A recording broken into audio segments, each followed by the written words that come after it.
ഇപ്പോൾ മൃഗസംരക്ഷണ പ്രവർത്തകൻ വെങ്കിടാചലം ചേരുന്നുണ്ട്. Sir, Guruvayur 2023 wildlife stock declaration act ലംഘിക്കപ്പെട്ടു എന്ന് തന്നെ പറയേണ്ടി വരും.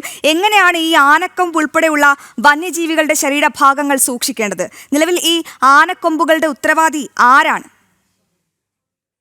ഈ 2003 അന്നത്തെ കേന്ദ്ര സർക്കാർ വൈൽഡ് ലൈഫ് സ്റ്റോക്ക് ഡിക്ലറേഷനോട് 2003 ഒരു നിയമം പാസ്സാക്കിയിട്ട് പറഞ്ഞിട്ടുണ്ടായിരുന്നത്, ആ വർഷം ഒക്ടോബർ 18 മുന്നേ വന്യജീവികളും വന്യജീവികളുടെ പോർഷൻസും കൈവശമുള്ളവർ അത് പരമ്പരാഗതമായിട്ട് കിട്ടിയതാണെന്ന് വെള്ളക്കടലാസിൽ സ്വയം പ്രഖ്യാപിച്ച് നൽകിയാൽ അതിനുള്ള ഓണർഷിപ്പ് സർട്ടിഫിക്കറ്റ് അതത് സംസ്ഥാനത്തെ chief wild life warden 2003 October 18 മുന്നേ അതിന്റെ ഓണർഷിപ്പ് കൊടുത്തിരിക്കണമെന്നും അത് അങ്ങനെ ഇല്ലാത്ത എല്ലാ സാധനങ്ങളും അങ്ങനത്തെ ഐറ്റംസ് മുഴുവൻ വനം വകുപ്പിന്റെ കൈവശത്തിലേക്ക് എടുക്കണമെന്നുമാണ് പറഞ്ഞിരുന്നത്. പക്ഷെ കേരളത്തില് 2003 ഈ നിയമം നടപ്പിലാക്കിയിട്ടില്ല. 2003 ഒക്ടോബർ 18 മുന്നേ എത്ര ആനകൾക്കും എത്ര ആനക്കൊമ്പിന്റെ ഭാഗങ്ങൾക്കും ഓണർഷിപ്പ് സർട്ടിഫിക്കറ്റ് കൊടുത്തിട്ടുണ്ടെന്ന് ചോദിച്ചപ്പോ അങ്ങനെ ഒരു സംഭവം നടന്നിട്ടില്ല എന്നാണ് വിവരാവകാശപ്രകാരം മറുപടി വന്നിട്ടുള്ളത്. ഇപ്പൊ ഈ ഗുരുവായൂർ ദേവസ്ഥയിൽ ഇപ്പൊ കാണാനില്ല എന്ന് പറയുന്ന സാധനം നിങ്ങൾ മുഴുവനും ഈ 2006 മുന്നേ അവരുടെ കയ്യിലുണ്ടായിട്ടുള്ള ആനക്കൊമ്പുകളായിരിക്കണം. ഈ 2006 ബിനോയ് വനമന്ത്രി ആയിരിക്കുമ്പോഴാണ് നാട്ടാനകൾ ചത്തുപോയി കഴിഞ്ഞാൽ അവയുടെ കൊമ്പ് വനംവകുപ്പ് ഏറ്റെടുക്കുന്ന സംഗതികൾ തുടങ്ങിയത്.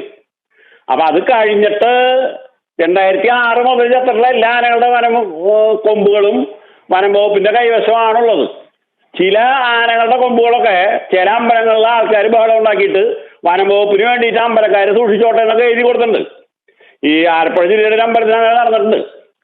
ഈ ഗുരുവായൂർ ദേവസ്ഥ വിഷയം എന്താ വെച്ചാല് അവരുടെ കയ്യിലത്തെ ആനക്കൊമ്പുകള് ശ്രീ വെങ്കടാചലം ഒന്ന് ഇടപെട്ടോട്ടെ. അതായത് അപ്പോൾ വനം വകുപ്പിന്റെ അറിവില്ലാതെ ഈ ദേവസ്വം അധികൃതർ അനധികൃതമായാണ് ഈ ആനക്കൊമ്പ് സൂക്ഷിച്ചിരുന്നത് എന്നല്ലേ വ്യക്തമാകുന്നത്?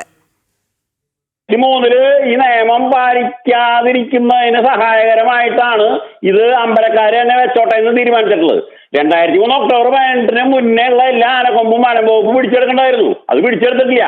അത് ഗുരുവായൂർ ദേവസ്വം മാത്രമല്ല, കൊച്ചിൻ ദേവസ്വം ബോർഡിലും തിരുവിതാംകൂർ ദേവസ്വം ബോർഡിലും മലബാർ ദേവസ്വം ബോർഡിലൊക്കെ ഈ ആനക്കൊമ്പുകൾ ഇപ്പോ പലതും കാണാനില്ല എന്നാ പറഞ്ഞേ. തൃശ്ശൂർ വടക്കുന്നാഥ ക്ഷേത്രത്തിന് തൊട്ടപ്പുറത്തുള്ള ദേവസ്വം ഓഫീസിൽ 2014 വരെ വെച്ചിരുന്ന 12 സെറ്റ് ആനക്കൊമ്പ്, 24 ആനക്കൊമ്പ് അത് വെച്ചിരുന്ന പെട്ടിയിൽ ഇപ്പൊ പെട്ടി മാത്രമേ ഉള്ളൂ, ആനക്കൊമ്പില്ല എന്നാണ് പലർക്കും വിവരാവകാശപ്രകാരം എഴുതി കൊടുക്കണേ. 2014 ആനക്കൊമ്പ് അവിടെ ഉണ്ടായിരുന്നു എന്നുള്ള വിവരാവകാശപ്രകാരമുള്ള മറുപടി ഉണ്ട്.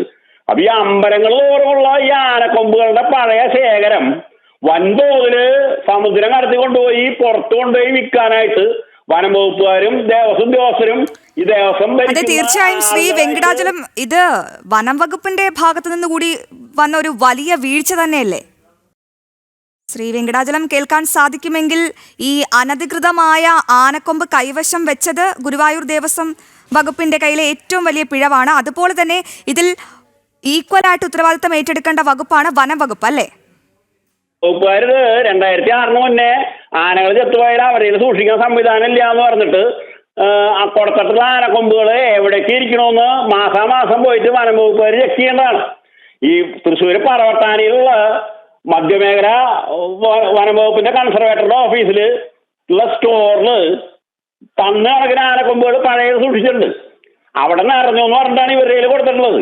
അപ്പൊ ഈ 2006 മുന്നേ വനംവകുപ്പിന് വേണ്ടിയിട്ട് ദേവസ്വങ്ങൾ സൂക്ഷിച്ചോട്ടെ എന്ന് പറഞ്ഞ് കൊടുത്തിരുന്ന ആനക്കൊമ്പ് എവിടേക്ക് പോയി എന്ന് 2003 തൊട്ട് തന്നെ അന്വേഷിക്കാനായിട്ടുള്ള വകുപ്പുണ്ട് വനംവകുപ്പിന്. പക്ഷേ ചെയ്യാണ്ടിരിക്കുന്നത് അതത് കാലം ഭരിക്കുന്ന സർക്കാരുകൾ നിയോഗിച്ചിട്ടുള്ള ദേവസ്വം ബോർഡിലത്തെ ചെയർമാൻ അടക്കമുള്ള അംഗങ്ങൾ കാട്ടിക്കൂട്ടുന്ന തട്ടിപ്പുകൾക്ക് അതത് കാലത്തെ വനം വകുപ്പ് കൂട്ടുന്നതാണ് നമ്മൾ ഇപ്പോ കാണുന്നത്. ഈ ആനക്കൊമ്പ് പണ്ട് തന്നെ കാണാണ്ടായാല് ഈ ദേവസ്വം ഭരിക്കുന്ന ആളുകളോ അവിടുത്തെ ഓഫീസർമാരോ ചെയർമാനോ പോലീസിന് ഇത് കാണാനില്ല എന്നുള്ള വിവരം കൊടുത്ത് പോലീസ് ഇത് അന്വേഷിച്ച് കണ്ടുപിടിക്കുന്നതാണ്. കേരളത്തിൽ ആനക്കൊമ്പ് കാണാനായിട്ടുള്ള ഒരു കേസിലും പോലീസിൽ കേസ് FIR രജിസ്റ്റർ ചെയ്തിട്ടില്ല, വനം വകുപ്പ് രജിസ്റ്റർ ചെയ്തിട്ടില്ല. ഈ ആനക്കൊമ്പ് കേരളത്തില് പല വാർത്തകളിലും കാണുന്നത് ഒന്നിനും തിരുവനന്തപുരം വഴിക്ക് പോയി ഇല്ലെങ്കിൽ രാമേശ്വരം വഴിക്ക് പോയിട്ട് പുറത്തേക്ക് പോകണമെന്നാണ് സമുദ്രത്തിൽ കൂടെ. ഈ കൊച്ചിയില് വൈൽഡ് ലൈഫ് ക്രൈം കൺട്രോൾ ബ്യൂറോന്റെ ഓഫീസിൽ കൊണ്ട് അതിൽ കൂടെ കടത്താൻ പറ്റില്ല.